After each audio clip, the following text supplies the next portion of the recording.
So initially I had an interview planned with one of the voice actors for Ready or Not. This was going to go down yesterday, and on the screen are some of the questions that I was going to ask. Like, everything was going smoothly until the VA ran it by Void Interactive. When he did that, Void pulled the plug on that real fast, basically saying that all the questions that I had were really confidential, and I'm just like, oh, okay. Like, I honestly was kind of like, I don't know what to do now. I was kind of banking on that, for content. But then, for those of you that don't know, Void Interactive released Devblog 4. Void Interactive has been busy since their previous trailer. In a video format like they said they would, about 2 months ago.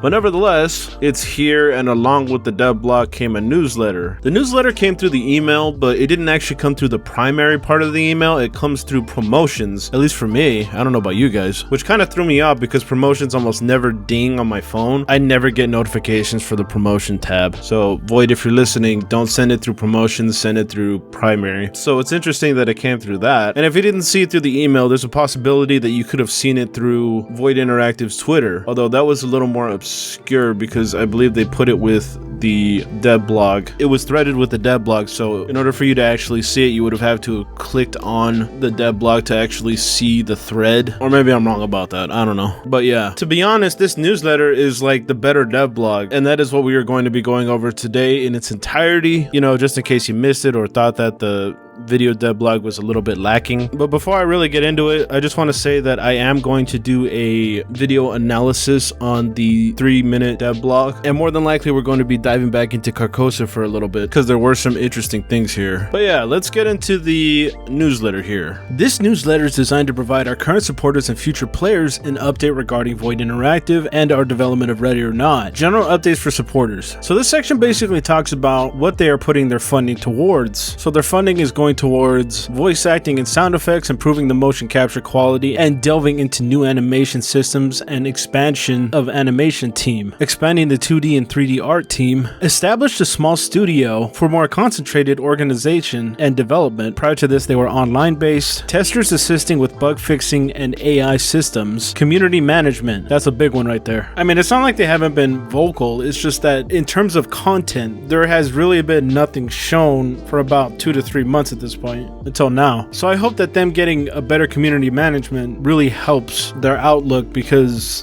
people just think that the game is probably dead at this point. But anyways, increased presence in industry conferences for the benefit of networking and insights. Does that mean that they're going to take this to like an E3 or something? That's interesting.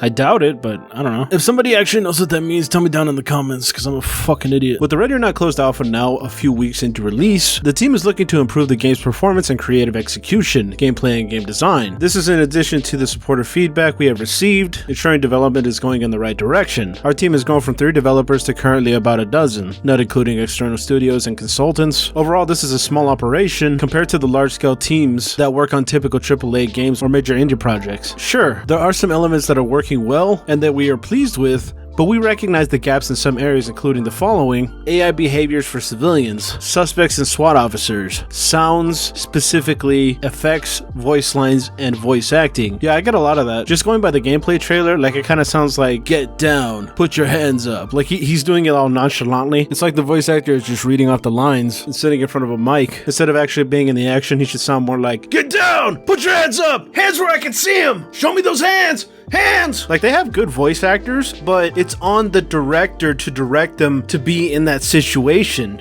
Like, I've heard all the voice actors and they sound really good, but they don't sound like they're in that situation. And that's something that they seriously need to fix going forward. But yeah, anyways, unfinished environment art and textures. Yeah, so these 3 lines are basically the alpha in a nutshell. I mean, obviously there's way more bugs than that, but these are the main ones that people mostly discussed in all the conversations that I've seen and heard. So it's good to know that they're paying attention to the the most prominent ones. But yeah, moving on. The next one here, they basically talk about the mouse pads. Hopefully our mouse pad campaign and closed alpha launch serve as evidence to any doubters that Ready or Not is real and development is moving full steam ahead. Yeah, so for those of you that don't know, before the changes to the supporter edition used to feature mouse pads, but the mouse pads only went up to 1,000 people who bought the supporter edition. And it really pisses me off because those are some good looking mouse pads, and the fact that I didn't even get one is just like, man, it honestly would have sweetened the deal for that 120 price mark for the supporter edition. If only it wasn't limited. Grr. I mean, I did get a mousepad from Void Interactive, but it's not as cool looking as the supporter edition one. Mine's a one of a kind and I'm not gonna give it up, but damn it, I want a supporter edition mouse pad, god damn it. This was a while ago, but they finally started to reach people like about a month ago, I think. And it was really cool when a lot of people got them and they were showing them on social media. But the problem is that Void Interactive was sending them out in waves. So literally like for the next couple of weeks, you would see like a bunch of like people saying, hey, look, I got my mouse pad. Whoa, I got my mouse pad. Oh, I got my mouse pad. You know, this and that. It became very annoying because one, I didn't fucking get one. And two, it was basically cluttering my Twitter at this point. So I mean, I think it's cool that a lot of people got their mouse pads, but you know, a lot of people agree with me that it began to get a little annoying because I saw like a bunch of memes going up on Reddit saying that,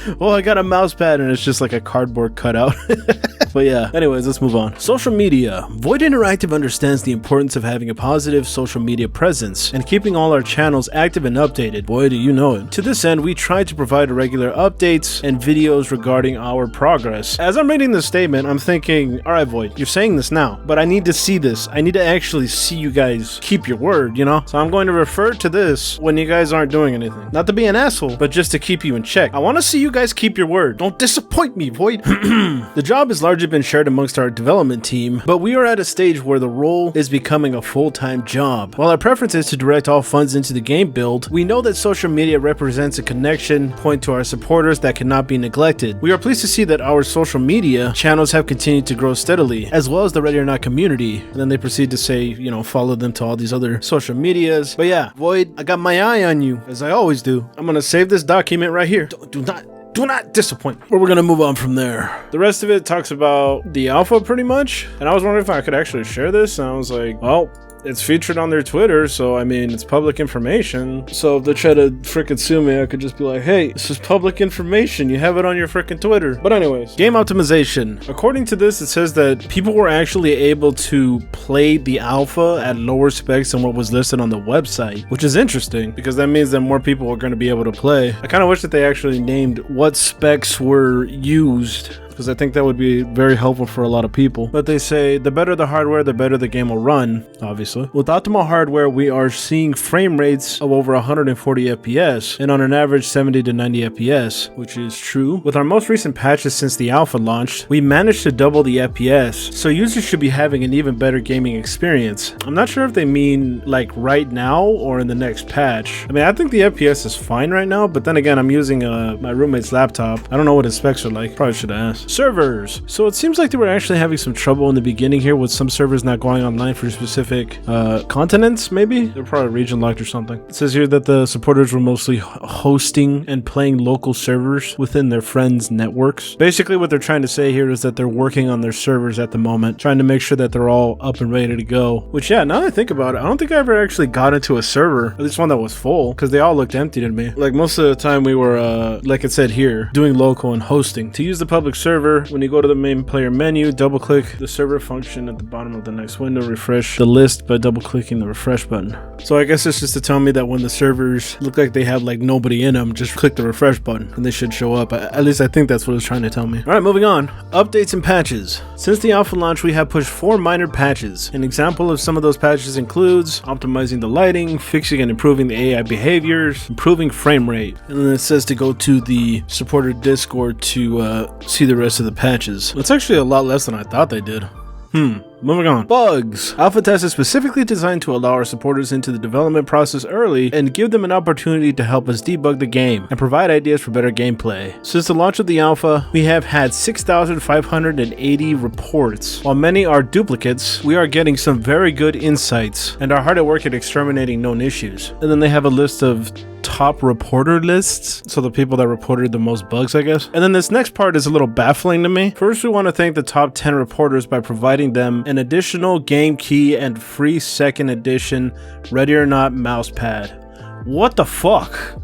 Seriously? Once it's ready for distribution, it's still being designed, so this is a different mouse pad? I just feel at a disadvantage because I can't really play the game fully. I only have like 15 hours in the game because my computer's all fucked. So there's just no chance that I'd actually be able to get that. Oh well, I feel happy for the people that are gonna get mouse pads. Then they say that they're going to pause the bug program in September so that they can fix all the bugs. They're going to be doing another top 10 list every round, it seems, and I'm guessing the rounds are months, but they are going to have an all top 10 that will be announced at the close of the alpha. So somebody who's always been in the top 10, I'm guessing. All right, moving on. NDA violations. It's basically them just thanking the supporters who didn't violate the NDA. Is basically what this is. Sounds and voice acting. So basically they talk about how voice acting and sounds aren't here, but they say that they're going to get them in before the alpha actually starts. Sound effects are also in early stages of production and are going through a period of creative calibration, which ties directly into the game design, but we are making great progress in recoding and integrating the sounds that are required for the game, such as Ready or Not. In conclusion, they're basically thanking for our financial support along with moral and technical support. They say that they have higher expectations than even our most dedicated community, but equally as important, they say that they are people who care deeply about what their community thinks. Here are some of the things that they are looking forward to: release of multiple new levels in both PvP and PvE modes, review and fix as many reported bugs as possible with an emphasis on those that have the highest impact on gameplay, continued sound integration, core animation updates, inclusion of new game modes that enhance the unique aspects of Ready or Not. And that's pretty much that. So what are your thoughts? Honestly, I thought that this was way better than the Devblog that they released on the YouTube channel, but I'm still going to do an analysis video on that because there is some things that needs further looking into. But yeah, tell me what you think down in the comments below. Be sure to subscribe, ding the bell, like the video, share the video, and I can't stress that last one enough because YouTube notifications don't reach people apparently, and I'm trying to always fight the damn algorithm. So yeah, if you want to support the channel, check out my Patreon. Send $2 my way. Or if you really want to invest in the channel, check out my sponsor NordVPN. With that all being said, I want to thank everybody for coming out to watch, and I guess I'll catch you in the next one. Bye bye.